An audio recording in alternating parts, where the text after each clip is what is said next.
Salut tout le monde, c'est Mathias de Testmania France, j'espère que vous allez bien. Aujourd'hui on se retrouve pour un nouvel épisode de Test Actu. On va vous mettre en 5 informations toutes les actualités autour de l'écosystème Tesla et SpaceX, OpenAI et Boeing Company. Avant que ces deux commencent, je vous invite à vous abonner dès maintenant à la chaîne YouTube, activer la cloche pour ne rien rater. Et vous savez ou pas, tous les samedis à 18h, on sort en fait des petits posts qui vous font voir toutes les avancées de la Terrafactory du Texas et de la Gigafactory de Berlin. Vous pouvez retrouver ça sur Instagram et sur notre Facebook. Les liens sont dans la description. Comme d'habitude, nous commençons par Boca Chica au Texas. SN8 a été monté sur le pad A. Il effectuera ainsi d'abord un test cryogénique lundi entre 4h du matin et 13h. Puis ensuite, il effectuera d'autres tests comme un saut de 15 km. Avant toutes ces étapes, il y aura bien sûr l'allumage statique avec le montage des 3 Raptors ainsi que normalement l'installation du nose cone, donc du nez avec les 2 ailerons au-dessus. Bien sûr, le saut de 15 km sera diffusé en français sur notre chaîne YouTube, donc n'hésitez pas à vous abonner. De plus, le pad orbital, donc c'est le pad qui accueillera Super Heavy, puis ensuite dans un second temps Super Heavy plus Starship pour les vols orbitaux. Et donc ce pad progresse, ils ont coulé récemment du béton dans ces chers piliers. Et puis ensuite, il leur restera juste à mettre la dalle au-dessus et normalement le pad sera terminé. Mais quand on regarde plusieurs designs de plusieurs fans et de plusieurs designers 3D, on sait très bien que SpaceX va devoir aménager une tour qui peut servir pour l'intégration verticale, mais aussi pour l'accès au Starship. Donc on a très hâte de voir tout ceci, sachant que le vol orbital doit arriver en 2021.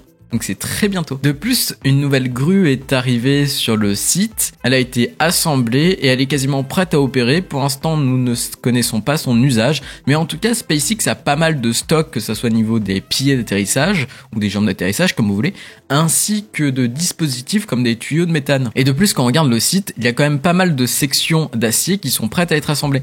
En parlant de sections d'acier, on doit se rediriger vers Super Heavy. Vous savez, c'est le booster de Starship. Ce dernier commence à prendre de plus en plus forme. Du moins, on commence à voir certaines parties. La semaine dernière, on avait vu une section liant le réservoir de méthane et d'oxygène. Et récemment, on a vu une autre section qui correspondait à la 4e section du réservoir d'oxygène liquide, soit l'OX.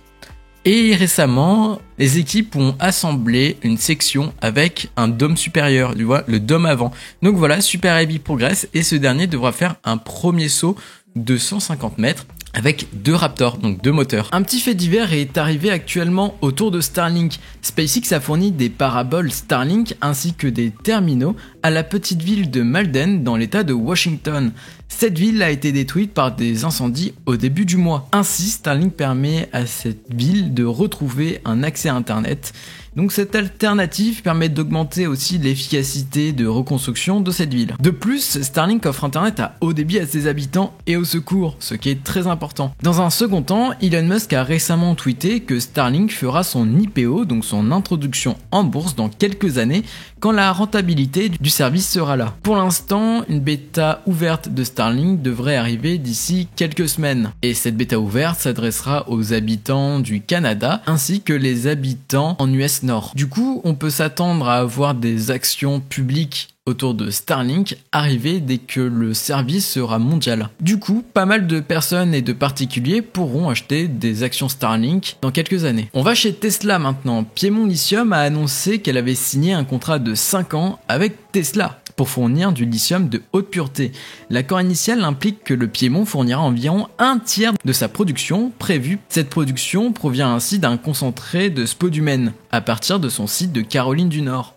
Les deux entreprises ont la possibilité de prolonger l'accord, mais ce contrat intervient après les annonces du Battery Day. Tesla a besoin de lithium pour fabriquer ses cellules 4680 cathodes nickel, ainsi que son partenaire Panasonic, présent à la Gigafactory 1 du Nevada, a aussi besoin de lithium pour sa production actuelle ou pourquoi pas pour son futur.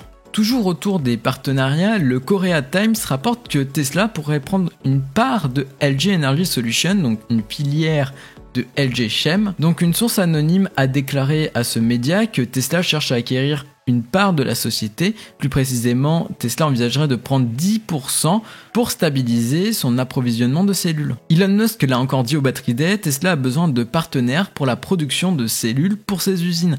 Pour l'instant, aucun partenaire n'est connu pour la Gigafactory 4 de Berlin, mais on a fait une vidéo autour de l'application du plan d'industrialisation futur de Tesla pour la Gigafactory de Berlin et la Terafactory du Texas. Cette vidéo est disponible en description et elle s'affiche sur votre écran. La construction de la Giga Shanghai a déjà franchi toutes les étapes principales, mais Tesla China n'en a pas terminé.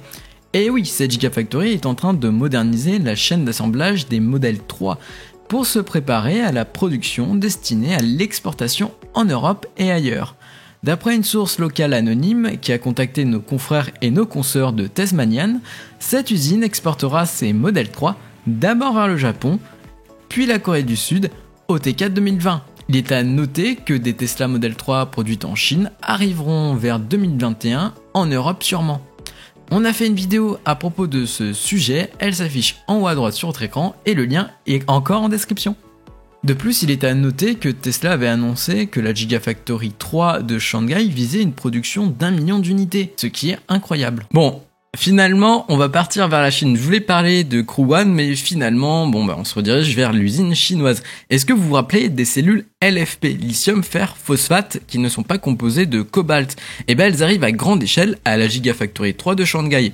Alors que la Tesla Model 3 en Chine avait subi déjà plusieurs baisses de prix auparavant, eh bien, ces nouvelles cellules font passer le prix de la SR+ en Chine à 31 365 € environ. Il était avant de 34 082. Ça, c'est pour la SR+, et pour la longue autonomie, elle est passée de 43 170 € à 38 885 € minimum. La Model 3 devient plus abordable, mais aussi l'autonomie augmente. Pour une SR+, l'autonomie est maintenant de 468 km au lieu de 445 km. Bien sûr, c'est en fonction des normes du pays. Pour l'instant, en tout cas, on ne sait pas si les LFP sont dans la longue autonomie, mais en tout cas, la SR+ a cette possibilité d'avoir des LFP.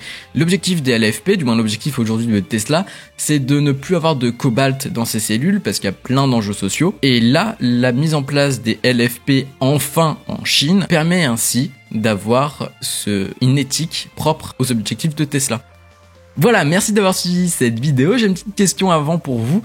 Est-ce que vous trouvez que le prix de la SR+ en Chine est abordable? Imaginons que ce prix avec l'usine de Berlin devient ce prix-là pour l'Europe, pour la France. Est-ce que vous serez tenté par l'achat d'une Model 3 SR+ ou autre édition? Je regarderai tout ça et si vous avez des questions, nous sommes aussi là pour répondre. Et surtout, n'oubliez pas le petit pouce bleu qui peut faire plaisir et qui peut aider à référencer la vidéo et la chaîne YouTube. Et nous on se dit à mercredi pour une nouvelle vidéo. Allez, bye!